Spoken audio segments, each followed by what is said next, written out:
राष्ट्रीय स्वयं सेवक संघ धनबाद महानगर द्वारा शताब्दी वर्ष के अंतर्गत रविवार को आईआईटीआईएसएम धनबाद के जीजेएलटी सभागार में युवा संगोष्ठी का आयोजन किया गया। इस संगोष्ठी में सरकारी, गैर सरकारी, अर्ध सरकारी कार्यालयों एवं शैक्षणिक संस्थानों में सेवारत 20 से 35 वर्ष आयु वर्ग के 223 युवा उपस्थित रहे। कार्यक्रम का शुभारंभ भारत माता के चित्र पर दीप प्रज्वलन कर हुआ। तत्पश्चात आईएसएम के प्रोफेसर धीरज कुमार ने आज के कार्यक्रम की भूमिका रखी। युवाओं ने पंच परिवर्तन एवं राष्ट्र निर्माण में युवाओं की भूमिका विषय पर मंचासीन अधिकारियों से संवाद किया। कार्यक्रम के मुख्य वक्ता क्षेत्र सामाजिक सद्भाव संयोजक बिहार झारखंड श्री राकेश लाल रहे। उन्होंने युवाओं को संबोधित करते हुए कहा कि संघ अपने स्थापना के 100 वर्ष पूर्ण कर रहा है। राष्ट्र निर्माण एवं सामाजिक समरसता की इस एक सदी की यात्रा में युवाओं की भूमिका सबसे महत्वपूर्ण है। उन्होंने पर्यावरण संरक्षण, स्वयं का बोध, सामाजिक समरसता, स्वदेशी और नागरिक कर्तव्य इन 5 विषयों पर विस्तार से प्रकाश डाला। ये हमारे माननीय संचालक जी हैं भाई जी। जी सर, संघ कुछ बात क्या उद्देश्य लेकर यहाँ पर कार्यक्रम किया है और जो वैज्ञानिक यहाँ युवा है और आईटीआई तो उसको किस तरीके से कुटुंब के बारे में, पर्यावरण संरक्षण और समरसता को सीखना और इससे क्या फायदा देश को होगा और आम जनता को होगा। देखिए, आईएएसएम, आईआईटी जैसे प्रतिष्ठित संस्थान में इस कार्यक्रम को करने का एक निश्चित उद्देश्य है। देश के, जैसा आपने सही बताया, कि एक प्रतिष्ठित संस्थान है और काफ़ी उच्च शिक्षा प्राप्त यहाँ से देश को संभालने वाले लोग निकलते हैं। और ऐसे युवाओं के बीच में आकर कार्यक्रम करना, उनको देश और समाज की जो तात्कालिक परिस्थिति है इसके बारे में बताना। अब आगे उनको केवल एक बार यदि हमने संकेत भर कर दिया कि ऐसी परिस्थिति है, तो उस परिस्थिति में से कैसे रास्ता निकालना है, ये वो युवा अच्छी तरह से समझता है। फिर वो संकेत के रूप में उन बातों को ग्रहण भी करता है और अपना अच्छा रास्ता भी निकालता है। इसीलिए संवाद का ये कार्यक्रम है।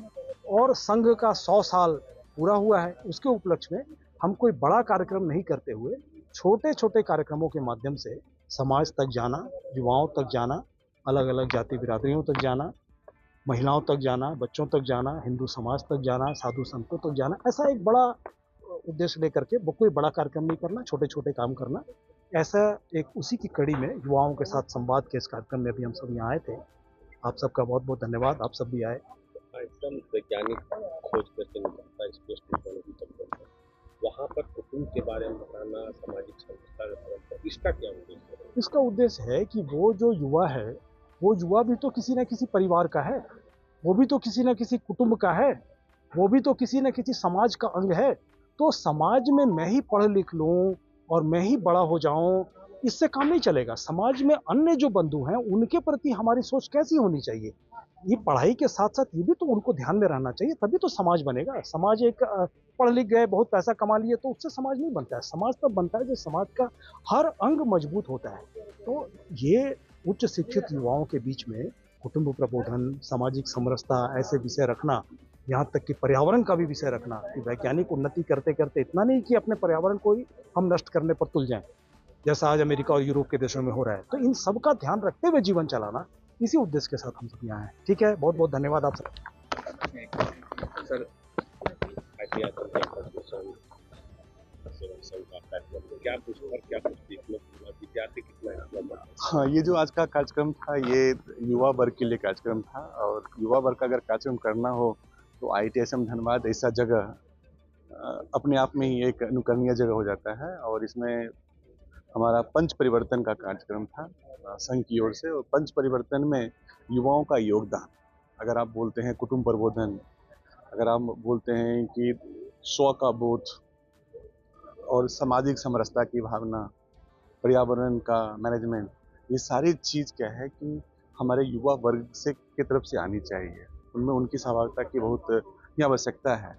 और जब हम संघ शताब्दी वर्ष की ओर अगर जा रहे हैं, शताब्दी वर्ष में हमारा यह है कि कंप्लीट चेंज करना है, समाज में मूल चेंज लाना है। समाज में मूल चेंज कौन लाएंगे? ये युवा वर्ग मूल चेंज लाएंगे।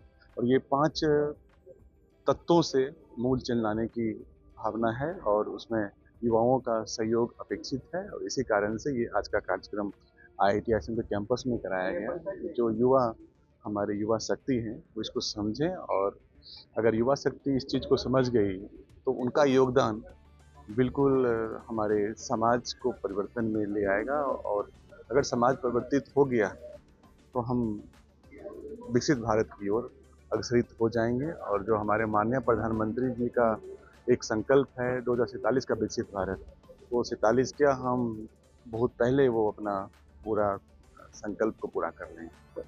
कहा जाए ITI कैंपस वैज्ञानिक खोज कर और वहाँ पर 100 बोर्ड हिंदुस्तान के साथ काम कर रहा है, तो इस तरह का ज्ञान देना दोनों में क्या बहुत समानता है। बिल्कुल आपने सही क्वेश्चन पूछा है कि हम एक वैज्ञानिक संस्थाएं हैं, टेक्नोलॉजी की संस्थाएं हैं। स्व का बोध मतलब स्वदेशी। अगर हमारे कल का आपने देखा विक्रम 1 लॉन्च हुआ है और हमारे युवा शक्ति ने उसका प्रदर्शन किया है, एक fully indigenous launch by private company, जिसमें कि युवा वर्ग के लोग उस प्राइवेट कंपनी में शामिल थे, वो फाउंडर थे कंपनी। इसका मतलब स्व का बोध, उससे अच्छी स्व का बोध कुछ नहीं हो सकती है।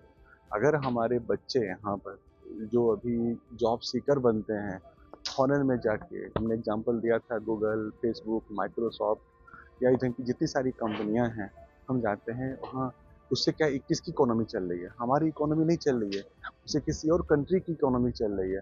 अभी हम बात कर रहे थे कि हम एंड्रॉयड टूल, हम फेसबुक, एक एंड्रॉयड फ़ोन खरीदते हैं, उसमें हर एंड्रॉयड फ़ोन में हमारा कुछ परसेंटेज सीधा चला जाता है अमेरिका को। हम क्लाउड पे कुछ डेटा रख रहे हैं, पूरा डाटा हमारा तो भूल दीजिए, डाटा का सिक्योरिटी का क्या होगा, डेटा का जो पे करते हैं रखने का, उसका पैसा चला जा रहा है अमेरिका को। और उसके बाद होते से क्या होता है, हमको वहाँ से टैरिफ लगाते हैं, वो 100% टैरिफ लगाते हैं, कभी और टैरिफ लगाते हैं, कभी हमें धमकी मिलती है। हमारे लोग उन टेक्नोलॉजी को यूज़ करते हैं और हमें धमकी मिलती है। हमारे युवा खुद का स्ट्रॉन्ग बेस है हमारे युवाओं का। आईटी संस्थान में जो युवा निकल के आ रहे हैं, जो एआई का उनके पास ज्ञान है, डेटा साइंस का जो ज्ञान है उनका, टेक्नोलॉजी का जो ज्ञान है, अभूतपूर्व ज्ञान है उनका। थोड़ी सी अपनी चाहत को अगर कम कर लें युवा वर्ग, कि हमको विदेश का जो अट्रैक्शन है उसको ख़त्म कर लें, तो स्वदेशी गूगल, फेसबुक से अच्छा चीज़ जनरेट करके रख सकते हैं, बना लेंगे लोग, और दिख रहा है हमें। तो इससे क्या है कि स्व का बोध का वन ऑफ द, आप कह सकते हैं कि पंच परिवर्तन में एक ये बहुत इम्पोर्टेंट था कि अपनी शक्ति को पहचानो, अपने आप को जानो, अपने आप को जगाओ। और अगर अपने आप को पहचान लिए, अपने आप को जगा लिए, सॉल्यूशन मिल गया। तुम को लेकर हमेशा ही भारत चला और उसको अब सोशल में भी लाना युवा वर्ग का एक चैलेंज है। हाँ, अब देखिए युवा वर्ग का बिल्कुल सही क्या है कि हम तो उनको मना नहीं कर सकते हैं कि तुमको जॉब करने के लिए अपने गांव को त्यागना है। गांव को तो त्यागना ही है तुमको जॉब करने के लिए, हो जहाँ ऑप्शन मिलेगा वहाँ तुम जॉब करोगे ही करोगे। लेकिन इसका ये मतलब नहीं है कि अपनी समाज, अपना शहर, अपने देश को छोड़ दो। तो तुम्हारे परिवार से कुटुंब शुरू होती है और उसके बाद तुम्हारी कुटुंब, तुम्हारे देश कुटुंब होते हैं, एंड बाद में तुम वसुधैव कुटुंबकम की बात करते हो। ये लिए तुम्हारे लिए बहुत इंपॉर्टेंट है। इसलिए कुटुंब प्रबोधन भी युवाओं के लिए एक बहुत अच्छी हमारी ये सीख है। आज के युवाओं को हम क्या देखते हैं, उद्यमी है युवा, डिसीजन मेकिंग भी उनका बहुत फास्ट है, लेकिन बहुत जल्दी ही हतोत्साहित हो जाते हैं। या तो उत्साहित हो जाते हैं। कोई एक सक्सेस उनको नहीं मिला तो तुरंत हतोत्साहित हो जाते हैं। कुटुंब प्रबोधन के जरिए उसको संभाला जा सकता है, मार्ग सकता है।